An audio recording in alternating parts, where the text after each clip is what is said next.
faire. 14h, 16h, Brigitte Lahaie, Sud Radio. Nous sommes avec Jean-Charles Bouchou. Aujourd'hui, on évoque la sexualité, toutes les sexualités. Donc n'hésitez pas, si vous avez une pratique un peu marginale ou si vous avez un désir un peu particulier, que vous avez envie d'en parler avec nous, on vous donne bien sûr la parole et on vous aidera à bien comprendre ce qui se cache derrière ce désir et si vous avez intérêt à le réaliser ou pas, hein, d'ailleurs, parce que parfois il y a des désirs qu'on n'a pas intérêt à réaliser parce que ça peut provoquer de la honte, de la culpabilité, voire même de la gêne. Hein. Ensuite, hein, c'est pas si anodin que ça, évidemment, la sexualité. Jean-Charles Bouchou. Mais tout à fait, oui.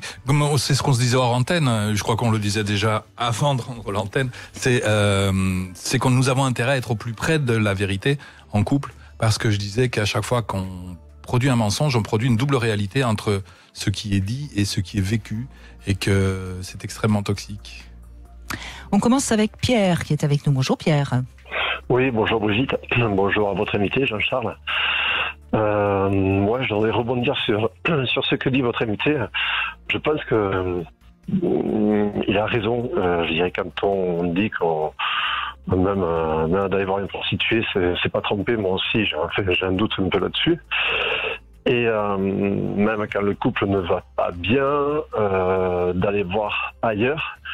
Même si c'est une passade de le jour ou quoi que ce soit, il y en a peut-être qui arrivent à occulter ça, mais je pense que dans l'inconscient, on peut pas tout contrôler.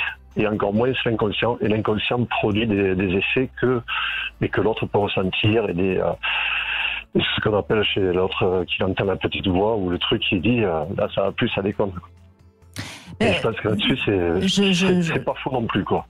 Non, mais j'entends ce que vous dites et j'entends ce que Jean-Charles Bouchou dit, mais je crois qu'il faut faire attention de ne pas avoir trop de généralités et de règles absolues qui seraient adaptables à tout le monde.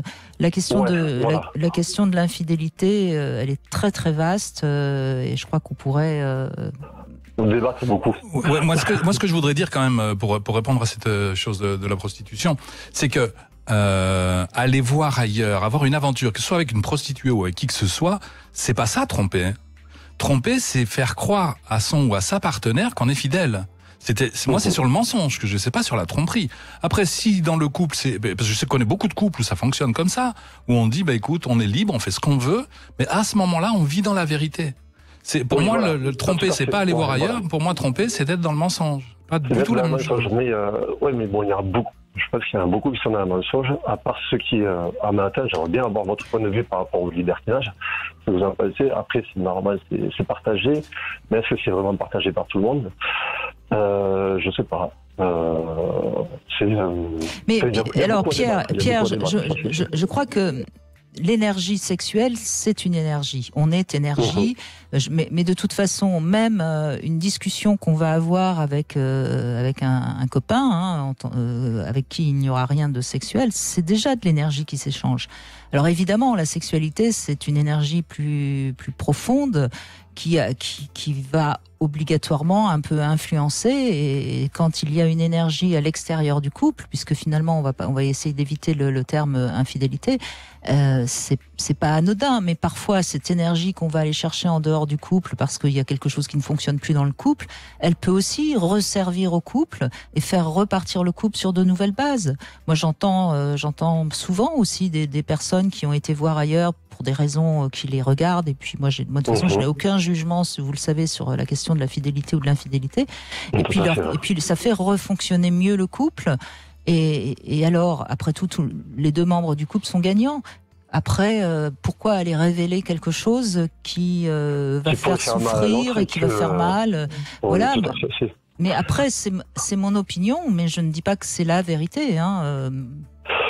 Non, je pense que c'est quelque chose qu'il faut ressentir au fond de soi, et puis oui, et puis voilà. Surtout ce que dit votre invité, et être dans le mensonge. Je veux dire, il y a des fois, on arrive à le canaliser, et ça peut servir, comme vous dites, ça c'est sûr. Comme dit, après traduire peut-être votre invité, c'est qu'une fois qu'on est dans le mensonge, et si on se sent un peu coupable, qu'on ne sait plus où on en est, c'est là où tout après peut basculer et partir dans la Non, il faut aller voir un curé ou un psy et puis il faut aller se confesser. Voilà, tout à fait. Ouais. Voilà. Après, pour en revenir à la sexualité, par rapport au rapport et par rapport à tout ça, je pense que je dirais, quand on découvre une personne et qu'on a les premiers rapports, des fois, on arrive un peu à canaliser ce que la personne, entre ce qu'elle nous a dit et la façon dont on fait l'amour, ou de la façon dont on a peut-être les premiers rapports, des fois on peut se retrouver face à deux personnes différentes et ça peut être amené à se poser des questions parfois, il me semble. Ah oui, vous voulez dire que parfois vous attendiez quelque chose d'une femme et puis une fois au lit, vous avez trouvé tout à fait autre chose. En ayant vécu, je dirais, une aventure un peu comme ça avec quelqu'un, oui, je dirais, j'étais avec quelqu'un, je dirais, on a eu, on va dire, un coup de foudre, je dirais, quelque chose qui s'est passé, qui était sympa, qui était passionnel et tout ça. Et quand il y a eu les premiers rapports, c'était des rapports assez... Vous avez été déçu. Non, plus que passionnel. Je dirais, presque, je dirais, c'était l'extase. Alors, c'est une bonne surprise. Avoir trouvé de bonheur. Ouais, mais alors la surprise, elle en a été que je me suis aperçu. Alors, c'est vrai que je suis tombé amoureux pendant presque une année complète, mais même mes amis me disaient Pierre, c'est que cette année, redescends sur Terre, t'es complètement à l'ouest, on ne te reconnaît plus.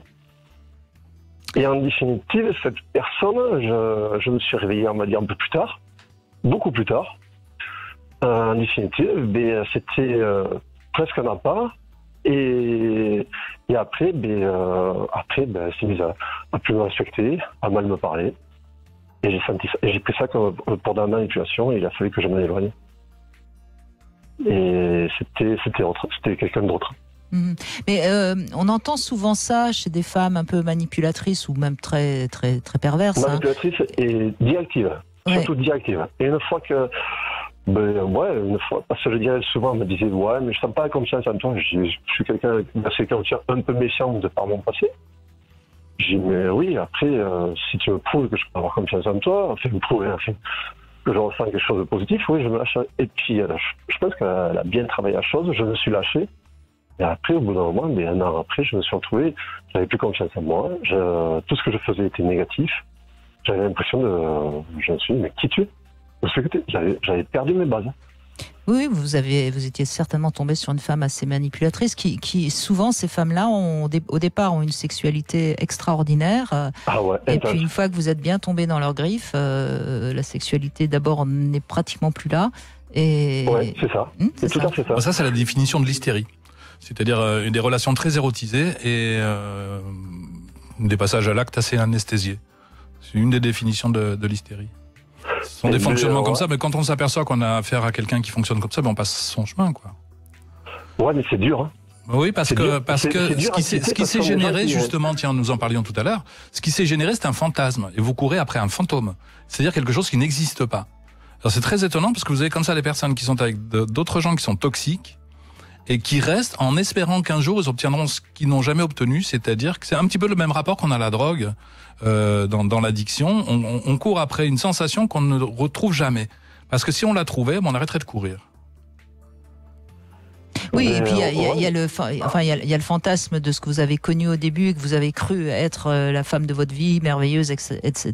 Sauf que le vrai visage de cette femme est apparu et que là, on doit faire le deuil d'une illusion en quelque sorte. Oh, mais c'est dur, hein. C'est dur parce que vous vous accrochez, vous espérez toujours, vous dites mais un jour ça va s'éveiller, on vous parle de thérapie de couple, alors tu dis oui, mais je suis prêt à en faire une. Quand il faut passer à l'acte, mais non, ça refuse, ça va en arrière. Ouais, c'est juste une prise de pouvoir constante, hein. Là, vous êtes avec quelqu'un qui est dans le pouvoir. Donc, il n'y a pas de solution. La seule solution, c'est partir. La fuite, évidemment. Mais c'est vrai qu'évidemment, il faut aussi accepter de renoncer à quelque chose qui n'était qu'un rêve, en quelque sorte. Merci Pierre de votre témoignage. On se retrouve dans un instant et on accueillera notre Sexy News Julia Palombe aujourd'hui.